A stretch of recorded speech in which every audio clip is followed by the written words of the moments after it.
E como é que você vê o caminhamento da CPI sobre que está rolando agora, sobre as vacinas, etc., lá sobre o Ministério da Saúde? Acho que cada vez mais se aproxima cada vez mais se aproxima do Bolsonaro, né? As negociações, o fato de logo depois da negociação da Covaxin, o Flávio Bolsonaro ter comprado a mansão sem ter renda para sequer fazer a manutenção daquela mansão, dele também ter dele ter negado, né? Ele negou a Pfizer, negou a Johnson, negou a Coronavac e foi negociar a Covaxin e a AstraZeneca, que tinha um sujeito da Precisa. E essas duas, por que ele estava dando prioridade se as outras estavam mais baratas e disponíveis antes? Por que ele atrasou? Aí a nova desculpa do Ministério da Saúde é: não deu para abrir o e-mail da Pfizer porque tinha um vírus no computador. Meu amigo, você tá no meio de uma pandemia.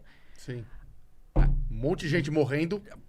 Desculpa, a porra da Pfizer te manda um e-mail no meio da pandemia falando: meu amigo, eu quero que você... O Brasil é sempre top 1 de vacinação, tem o melhor sistema de vacinação do mundo. Isso é fato. Isso é importante as pessoas saberem, né? Às vezes a gente tem um síndrome de Exatamente, vira-lata, mas não é. A gente tem o melhor sistema de vacinação do mundo. A gente foi número 1 em vacinação na última epidemia, que foi H1N1. A Pfizer fala: eu quero que você seja a vitrine do meu produto.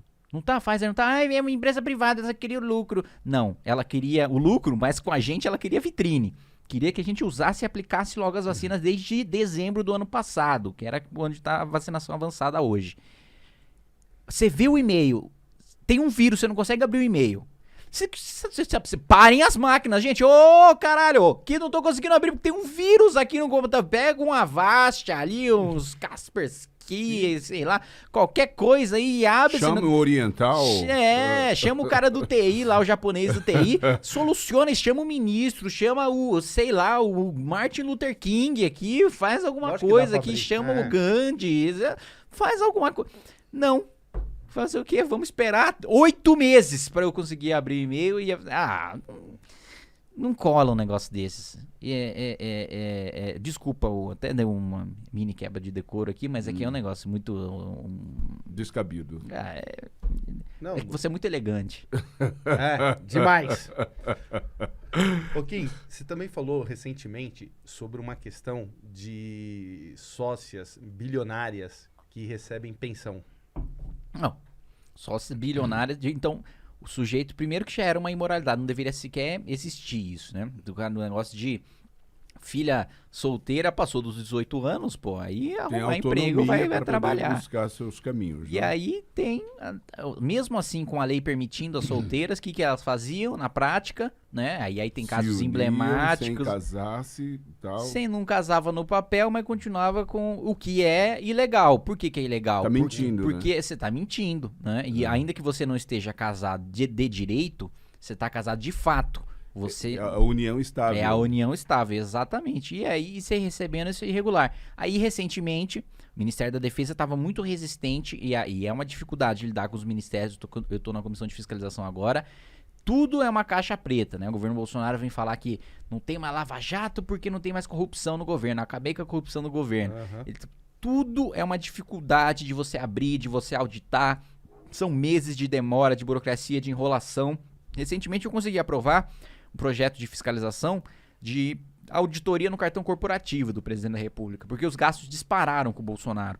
E aí eu fui falar, por que disparou? Né? O Bolsonaro deu como justificativa, ali num dos primeiros anos de mandato, falar que é porque a família dele é maior do que a do Temer, da Dilma, e por isso ele gastava mais com o cartão corporativo. Mas peraí, a família toda dele é de parlamentar. Que gasto é esse que ele tá tendo? Um é vereador, o outro é senador da República, o outro é deputado. Que cara de pau é essa de dizer que o gasto do cartão corporativo aumentou porque sua família é maior? Então, aprovou uma auditoria nisso, mas foi uma dificuldade. Ele não quer mostrar... O Tribunal de Contas já mandou ele abrir os gastos, não abriu. Supremo mandou ele abrir os gastos, não abriu. Então, o último recurso ali foi a Câmara dos Deputados pra gente aprovar essa fiscalização.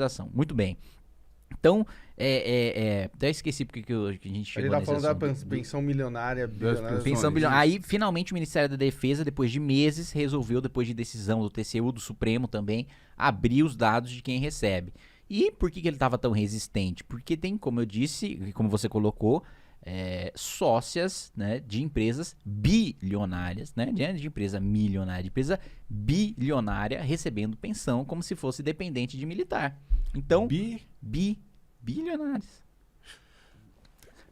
Assim, eu não consigo entrar no racional de uma pessoa. Não, eu também tô com dificuldade de Assim, concatenar. Eu entendo, sei lá, um cara que eu, óbvio, discordo e repudio, mas eu entendo um cara que sai pra, sei lá, assaltar pra comprar alguma coisa pra família comer e tal, né?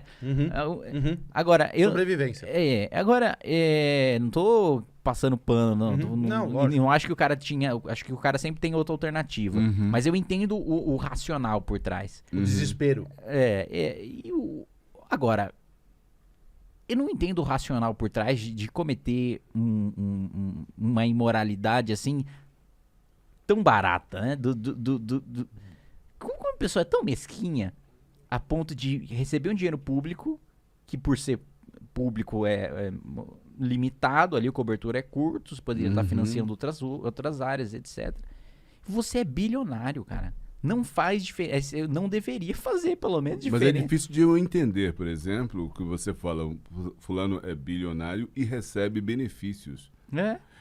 Realmente eu não consigo, eu tenho dificuldade de conseguir concatenar as minhas ideias em relação a esse tipo de desvio. Sabe o que eu queria? É um negócio. Sabe o que eu queria também saber de você? Aproveitando que você está aqui na minha frente hoje, e foi uma coisa maravilhosa quando eu vi seu vídeo você fazendo. Quando a CPI chamou o Paulo Guedes, ele correu. Aí ele correu, aí depois vocês intimaram ele, aí ele veio com aquela desculpa que tinham avisado ele, um servidor tinha avisado ele, vê se eu tô errado nessa parte, que ele não precisava vir. Tipo, a CPI te escala para ir ali dar satisfações sobre alguma coisa. E aí ele fala assim, olha, aí eu falo, a CPI tá te chamando. Não, mas não se preocupa, você não precisa ir. E no seu vídeo, que é muito bom, não, o seu trabalho ali é top assim, né? Você vira, na hora que você começa, você tem o direito da palavra, você vira e fala assim, bom, primeiramente a gente queria os dados desse servidor, que não sei o que lá, senão a gente vai ter que intimar, não sei o que lá. Que fim levou a sua história? Agora a gente está aguardando a resposta em relação ao nome do servidor que comete improbidade por dar um parecer claramente ilegal. Né? Uma das modalidades, né, improbidade administrativa é o quê? Quando você é desonesto com a coisa pública. Né? E isso não é crime, mas é um ilícito. Né? Você não responde no criminal, mas você responde no cível com pena de prisão também. E uma das hipóteses de improbidade administrativa é a improbidade por culpa. O que é culpa? Né? Tem a diferenciação de dolo e de culpa. Dolo é quando você deseja produzir o resultado ilegal. Né? Culpa é quando você produz sem querer, mas sem querer em determinadas hipóteses. Quais são elas? Hipótese de negligência, você deixou de tomar um cuidado quando você deveria tomar. Imperícia, quando você deveria ter um conhecimento técnico, mas não tem. Então, por exemplo, um cirurgião que comete um erro crasso numa cirurgia porque ele não sabia uma coisa que o cirurgião deveria saber. É imperícia. Ele causa um acidente por culpa. Né? Ou motorista que faz uma barbeiragem, né?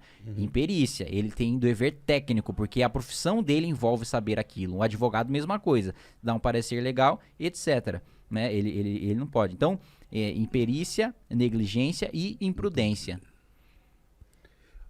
Como é que o pessoal, assim, a família ali do Bolsonaro, o caso ali do Queiroz, etc., que caminho vai tomar isso? Porque a última notícia, acho que até esse final de semana saiu, o cara tava praticando tiro ao alvo, não sei se você viu na internet. Sim. A vida que segue. O Bolsonaro tá utilizando o aparelhamento que ele tem hoje, o poder, a influência que ele tem hoje no judiciário, para fazer de tudo para paralisar esse caso, porque ele sabe que ele era o chefe da quadrilha, da rachadinha. O Queiroz é amigo de infância e foi colega de turma, não foi do Flávio, foi do Jair. O Queiroz é amigo de infância do Jair Bolsonaro. Quem foi empregado nos gabinetes dos filhos foram empregados antes no gabinete dele. E já está comprovado, o Ministério Público já apresentou prova que enquanto estavam no gabinete do Bolsonaro, do Jair Bolsonaro, eles sacavam 100% do salário todos os meses. No gabinete do Jair. Ele sabe que ele é o chefe do esquema.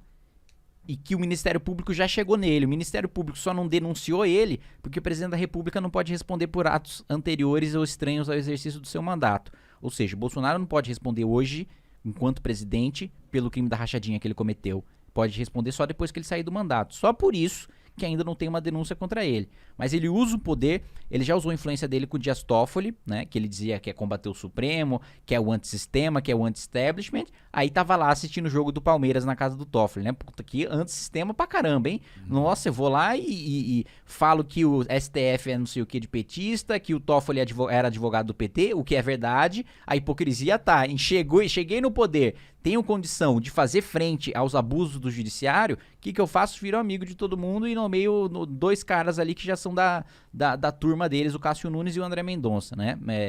O André Mendonça, inclusive, amigo de escrever livro junto com o Toffoli, ex-assessor, PT, etc.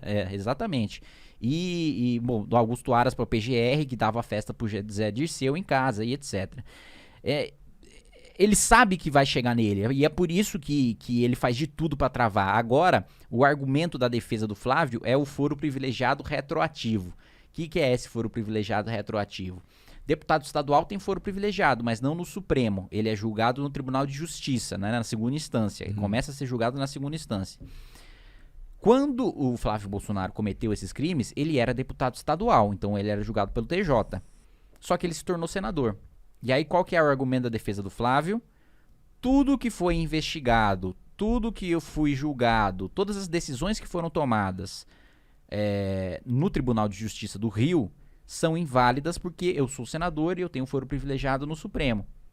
O entendimento do Supremo era de que você cometeu o crime no exercício de um mandato, você responde no foro do mandato que você tinha. Não transfere, né, de um pro outro. De um pro outro, né? Se eu, antes do meu mandato, desse um tapa na careca do Sebastião, eu ia responder na primeira instância como uma pessoa comum. E agora, justamente pela conveniência do Bolsonaro, o Supremo tem mudado esse entendimento para ele ter foro retroativo, foro do senador para crime que ele cometeu quando era deputado estadual.